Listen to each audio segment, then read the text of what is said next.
कई बार बच्चे अपने माता पिता से झूठ बोलते हैं, लेकिन वह झूठ किसी स्वार्थ के लिए नहीं होता, बल्कि इसलिए होता है कि उनके माँ बाप परेशान ना हो। क्या होगा जब एक पिता को पहली बार पता चले कि उसका बेटा घर से दूर कितनी तकलीफों में जी रहा है? क्या वह उसे वापस बुला लेगा या बेटे के सपनों को आगे बढ़ने देगा? आज की यह सच्ची कहानी हर माँ बाप और हर संघर्ष करने वाले बेटे को दिल को छू जाएगी। अंत तक जरूर देखिए, क्योंकि इस कहानी का आखिरी संदेश शायद आपकी सोच बदल दे।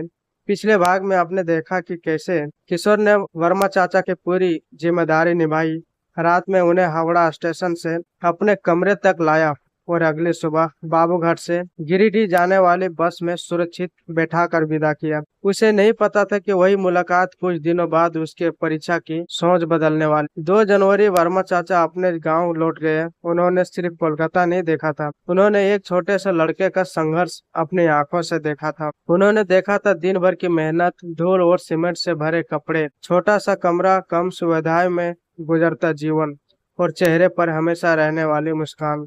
लेकिन उन्हें पता था उस मुस्कान के पीछे कितनी थकान छुपी हुई है। करीब 2-3 दिन बाद वर्मा चाचा किशोर के घर पहुंचे। घर के आंगन में पिताजी बैठे थे। हाल चाल पूछने के बाद बात धीरे धीरे कोलकाता तक पहुंच गई। वर्मा चाचा कुछ पल तक चुप रहे, फिर गंभीर आवाज में बोले, भाई साहब, आपका बेटा बहुत मेहनत कर रहा है। जितना आपने सोचा है उससे कहीं ज्यादा। पिताजी ध्यान से सुनते रहे।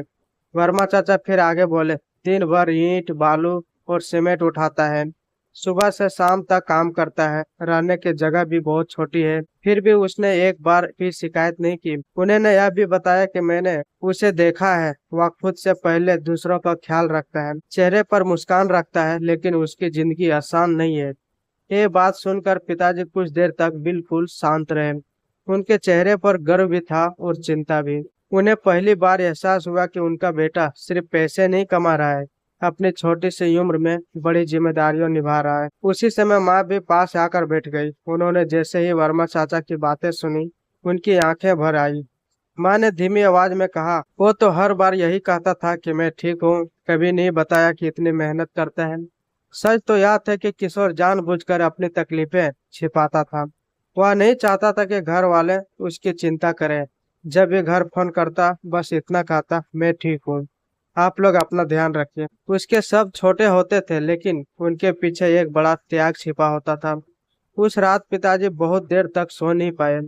उन्हें अपने बेटे का बचपन याद आता रहा। वही बच्चा जो कभी गांव की गलियों में दौड़ता था, आज सैकड़ों किलोमीटर दूर अपने परिवार के लिए संघर्ष कर रहा था।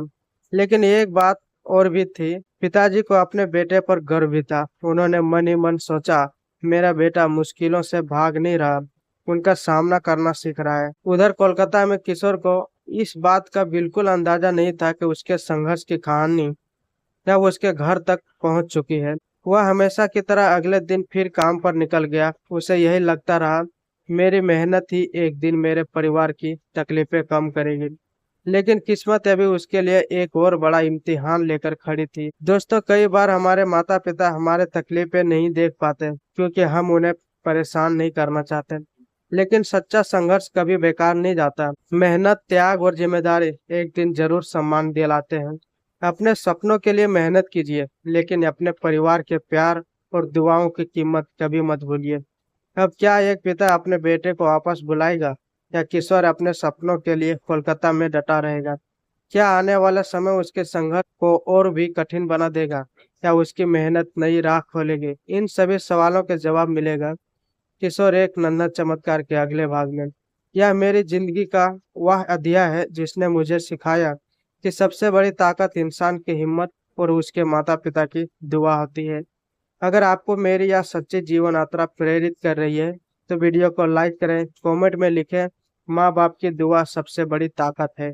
इस कहानी को शेयर करें ताकि हर संघर्ष करने वाले बेटे तक यह संदेश पहुंचे। और ऐसे ही सच्ची प्रेरणादायक कहानियों के लिए किशोर दास स्टोरीज को सब्सक्राइब करना ना भूलें।